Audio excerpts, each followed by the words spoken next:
Why the wrong person? Break this pattern now. It's a cycle, right? You keep finding yourself drawn to the same kind of trouble, the same, well, disappointment. And you're probably thinking, why me? What am I missing? Exactly. If you're watching this, you've probably asked yourself that a million times. Like, is it something I'm doing? It feels so personal, so confusing. It absolutely is something you're doing, but not in a blame you way, mi amor. It's often unconscious. For a lot of you, this isn't about bad luck. It's about a deeply wired pattern. This isn't actually the real reason you keep picking partners that aren't good for you. Oh, tell me more. Because I think for so many people watching, they just feel like it's a personality flaw, or like they're just attracted to bad boys or unavailable women, right? It's deeper than that, Isabella. It's often familiarity masquerading as chemistry. Your brain unconsciously seeks what's known, even if known means chaos or neglect. If you've ever felt that instant, undeniable spark with someone, and then later realized it was a familiar kind of pain dressed up as passion, that's what we're talking about. Wow. So it's not actually the spark, it's just like a memory? That's a lot to unpack. So if this is you, if you're like, wait, am I just recreating old wounds? What do you usually do here? Precisely. Your subconscious registers a familiar emotional landscape, perhaps from childhood, perhaps from previous relationships, and it says, this is love, because it equates intensity with connection. It's a misinterpretation. Comment below if this just hit you hard. Okay, so it's not even true love at first sight, it's just recognizing a trauma response? In many cases, yes. That intense initial pull, it's often not about genuine compatibility or health. It's about a deep ingrained comfort with a certain type of emotional experience, even if it's detrimental. And it gets even deeper. See, your brain isn't necessarily seeking pain, but it's seeking resolution. If you had, say, an emotionally unavailable parent growing up, you might unconsciously choose partners who are also emotionally unavailable. So you're trying to fix it this time around. That's what I'm hearing. For so many of you, I bet that just clicked. Have you noticed this in your own life, viewers? That you're almost trying to complete an unfinished story? Exactly. You're trying to win the love or attention you didn't receive back then. But here's where it gets dangerous. You can't fix someone else's emotional availability. You can't earn love from someone incapable of giving it.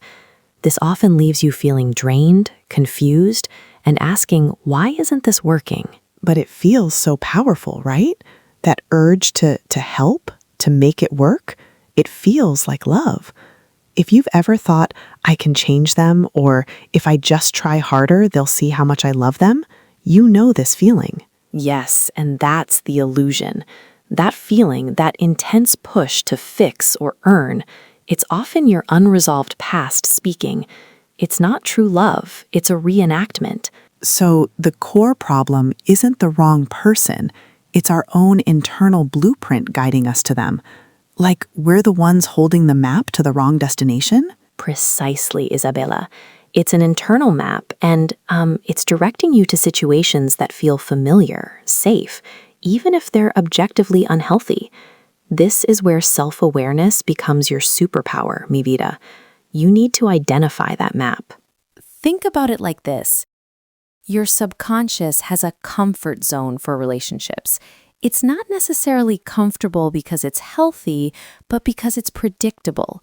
For some of you, that means conflict. For others, it's emotional distance, or maybe even consistent criticism. Oh, predictability. Wow. So it's not even about the good feeling, it's just about knowing what's coming, even if it's bad. That's a huge reframe, Sophia. For anyone out there thinking, well, I just keep attracting narcissists, or why am I always the one who's chasing? This is a major clue. Absolutely. Your brain would rather have predictable pain than unpredictable happiness. True happiness, healthy love, that can feel genuinely scary because it's unfamiliar. Chances are, if you're used to turbulence, calm waters might feel boring or even suspicious. Suspicious? That's so real. Like, what's the catch? It's like you're waiting for the other shoe to drop because you've never experienced sustained, peaceful connection. Be honest. Have you done this? Waited for the other shoe to drop when things were actually good? It's an ingrained defense mechanism. Your system isn't wired for ease if it's been conditioned for struggle. This isn't a moral failing. It's a deep-seated survival strategy. Your brain is trying to protect you, but it's using outdated information. It thinks intensity or struggle means connection. So we're not just picking the wrong people. We're actively sabotaging potentially good relationships because they don't fit our internal chaos blueprint? It's not conscious sabotage, Isabella, but it's the outcome. We seek partners who validate our existing internal narrative about love and worth. If you believe deep down that you're not worthy of easy love, you'll find people who reflect that belief. This is where we get into attachment styles, you know? If you have an anxious attachment, you might constantly seek reassurance. And guess what? You often get drawn to avoidant partners who can never give you enough. It's a perfect, painful mismatch. A perfect, painful mismatch. I love that, and I hate that. So for those of you who find yourselves constantly chasing affection, always feeling like you're not quite enough, even when you're doing everything right, this might explain someone in your life. Seriously, send this to them because they need to hear this. Exactly. And conversely, if you're avoidant, you might find yourself attracted to anxious partners who provide the very chase you secretly crave, but also resent. It's a dance you've both learned, but it's not leading to true connection, just perpetuating the dynamic. So you're saying we're not just passively falling into these traps, we're actually subconsciously creating them with our choices.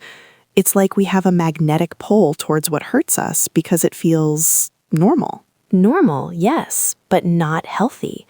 This is why when someone treats you right, truly right, it can feel boring or even threatening. It doesn't trigger that familiar intensity. Your nervous system isn't registering it as love because there's no frantic chase, no drama. That's a huge pattern interrupt right there. Wow, so if you've ever dated someone amazing and thought, something's missing, but couldn't quite put your finger on it, it might be that they were just too stable and your system wasn't used to that? I mean, that's wild to think about. It is wild, but recognizing this is the first step. The goal isn't to blame yourself, but to understand the wiring. This realization, it's powerful because it shifts the focus from who do I pick to what am I seeking? Okay, Isabella, healing these patterns isn't about finding the perfect person. It's about becoming whole yourself, changing your internal blueprint for love. We need to recalibrate what love truly feels like in your nervous system. This isn't a life sentence for being stuck, you know? That sounds huge, Sophia.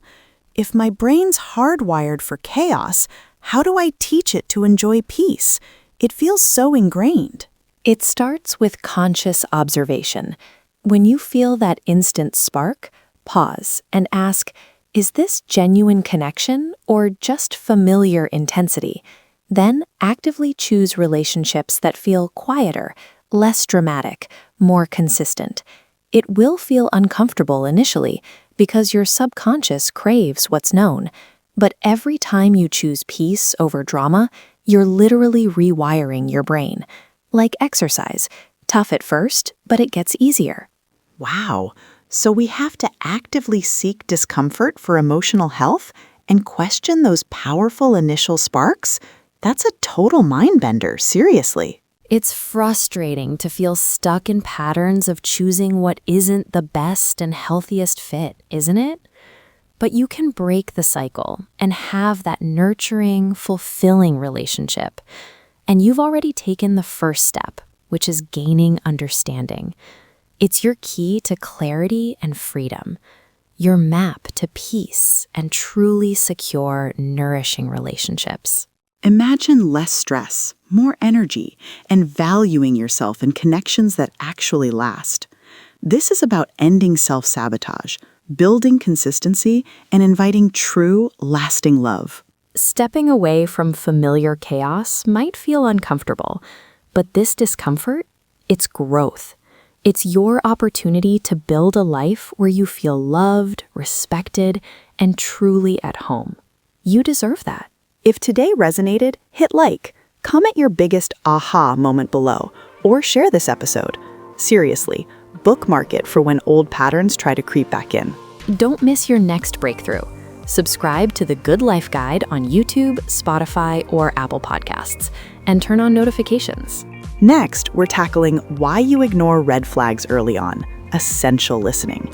And for more, watch our related video, Why You Lose Interest When Someone Treats You Right.